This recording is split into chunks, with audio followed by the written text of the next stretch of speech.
National Electrical Code Section 820.52a and F states that coaxial cables shall not be placed in any enclosure with conductors of electric light or power.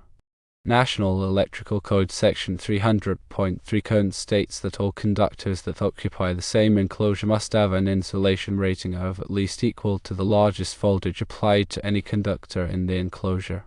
The combination of alternating current power cables, radio frequency coaxial cables, CAT5E cables, 25 conductor alarm cables, and direct current power cables in the same enclosure without physical separation violates these code articles.